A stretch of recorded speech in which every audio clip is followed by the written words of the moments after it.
साथ जुड़ चुके हैं पूरी डिटेल्स लेकर। शरद बताइए, कल बाजार बंद होने के बाद कौन कौन से नतीजे आए और कैसे रहे? गुड मॉर्निंग पूजा। तो सबसे पहले हम बात करेंगे हिंडाल्को की। निफ्टी कंपनी है लेकिन स्टैंड अलोन बेसिस में आंकड़े देखें तो अनुमान से जो है कम आए हैं आंकड़े। हालांकि अगर देखा जाए तो टॉप लाइन ग्रोथ जो है आपके ऑफकोर्स मैक्रोस और हायर एल्यूमिनियम प्राइसेस के लिए देखा गया है, पर अभी जो है करंट सिचुएशन में जहां पे करेक्शंस देखने मिल रहे हैं मेटल में, कमोडिटी स्पेस में, तो स्टॉक में थोड़ी नेगेटिव इम्पैक्ट देखने मिल सकती है। पिरामल एंटरप्राइजेस के भी नतीजे आए हैं। ओवरऑल देखा जाए तो कमज़ोर नतीजे देखने मिले हैं। ऑफकोर्स जो उनके फाइनेंशियल सर्विसेज का सेगमेंट है वहाँ पे इम्पैक्ट आया है, होलसेल लोन्स का एसेट क्वालिटी थोड़ी कम हुई है। और अगर मेडिकल इंडस्ट्री जो उनके जो फार्मा बिजनेस है उनके भी मार्जिन्स में प्रेशर देखने को मिला है। लेकिन जो सबसे इंपॉर्टेंट बात है कि मैनेजमेंट कमेंट्री है कि जो डी मर्जर होने वाली है इन दो आर्म्स में, वो जो है तीसरे तिमाही वित्त साल 2023 में कंप्लीट होगा। ये सबसे इंपॉर्टेंट बात है। एनएमडीसी में भी जो है आप देख सकते हैं ऑपरेशनल नंबर्स में जो है दबाव देखने मिला है, तो आज स्टॉक जो है ज़रूर थोड़ी सी प्रेशर में देखने मिल सकती है। भारत डायनामिक्स के आंकड़े जो है मिले जुले आए हैं, जहाँ पे आय में लगभग 21% का उछाल देखने मिला है। लेकिन भारत रसायन फोकस में रहेगा, यहाँ पे अच्छे नतीजे देखने मिले हैं।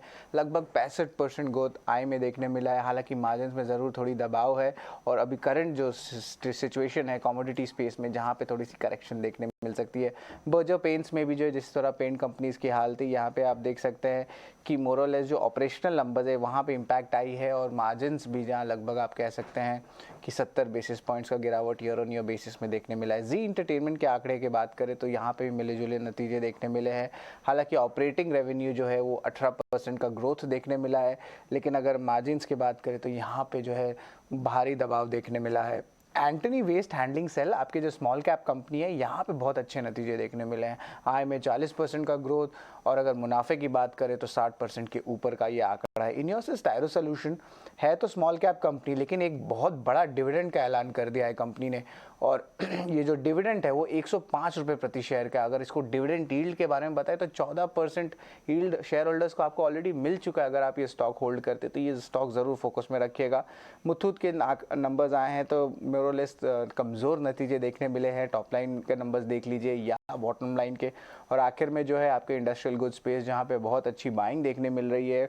कमिंस के जो आंकड़े देखे तो वो भी बहुत अच्छे आंकड़े देखने मिले और सरप्राइजिंगली मार्जिन्स में भी ग्रोथ आया है। तो ये जो है स्टॉक, ये भी पॉजिटिव नज़रिए में आप देख सकते हैं आज दिन के ट्रेड में। बिल्कुल, तो ढेर सारे नतीजे हैं, आज इन पर नजर रहेगी। इसके अलावा शरद, खबरों वाले शेयर्स कौन कौन से हैं?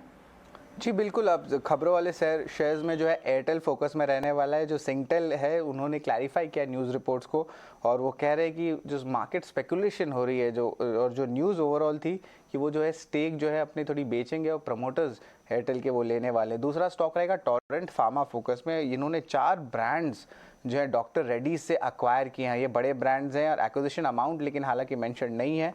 और ये जो सारे जो ब्रांड्स हैं ये इनकी सारी कंप्लीशन जो है जून के महीने तक जो है पूरी कंप्लीट हो जाएगी। इसके अलावा यूपीएल फोकस में रहेगा। उनका एक सप्लाई का करार है ग्लोबल प्लेयर बेयर इंसेक्टिसाइड के साथ, तो ये ज़रूर देखिएगा। कोल इंडिया में भी रिपोर्ट्स आ रहे हैं कि वो 25% स्टेक जो उनकी अनलिस्टेड आर्म है भारत कोकिंग कोल, उसमें वो जो है विनिवेश करेंगे और ये जो आर्म है इसको वापस से सब्सिक्वेंटली लिस्ट करने वाले हैं। पेपर स्टॉक्स फोकस में रहेंगे। और एक पॉजिटिव न्यूज़ है, कल ऑफकोर्स पॉजिटिव न्यूज़ था कि जो पेपर एक्सपोर्ट्स है पिछले साल जो वित्त साल 2022 है 80% का ग्रोथ हुआ। और आज जो न्यूज़ है वो आ रही है कि जो गवर्नमेंट है वो पेपर की जो इम्पोर्ट है उसको कंपलसरी रजिस्ट्रेशन में ला रही है 1 जून से। अब इसका मतलब ये है कि जो डोमेस्टिक प्लेयर्स के जो एंटी डंपिंग ड्यूटी के कंसर्न्स थे उसको ये एड्रेस किया जाएगा। तो ये दूसरा पॉजिटिव न्यूज़ है आपका पेपर सेक्टर के लिए और स्टॉक्स जो है आज फोकस में रह सकते हैं, स्पेशली जेके पेपर और वेस्ट कोस्ट पेपर मिल्स। इसके अलावा यूनियन बैंक ने भी जो है अपनी 8,100 करोड़ की कैपिटल रेज का अनाउंसमेंट किया है। टाटा पावर भी फोकस में रहेगा। उनकी जो आर्म है रिन्यूएबल कमीशन आर्म, उनको लगभग 100 मेगावाट का प्रोजेक्ट को जो है कमीशन कर दिया है महाराष्ट्र में। ओएनजीसी भी फोकस में रहेगा क्योंकि उन्होंने जो है अपने एक्सपेंडिचर जो कैपेक्स होती है उसकी प्लान के बारे में कहा है और लगभग 31,000 करोड़ वो एक्सप्लोरेशन में लगाएंगे वित्त साल 2025 पे। तो ओएनजीसी भी फोकस में रहेगा। सोमानी होम इनोवेशन में भी कैपेसिटी एक्सपेंशन की न्यूज़ आई है और ये एक टाइप से कह सकते हैं कि कैपेसिटी एक्सपेंशन जो है लगभग 25 से लेकर 30% तक होगा और ये कंप्लीट होगा 2022 में। और ये 2 कैपेसिटी एक्सपेंशंस हैं और ओवरऑल इन्वेस्टमेंट देखा जाए तो 180 करोड़ का रहेगा। ओबरॉय रियल्टी जो है 2000 करोड़ जुटाएंगे इक्विटी के साथ, तो बोर्ड के साथ मीटिंग रहेगी। और इम्पॉर्टेंट बात है कि कॉफ़ी स्टॉक्स आज फोकस में रहेंगे। आप सीसीएल प्रोडक्ट्स ले लीजिए या टाटा कॉफ़ी ले लीजिए, यहाँ पे ग्लोबल प्राइसेस में बढ़ोतरी देखने मिल रही है।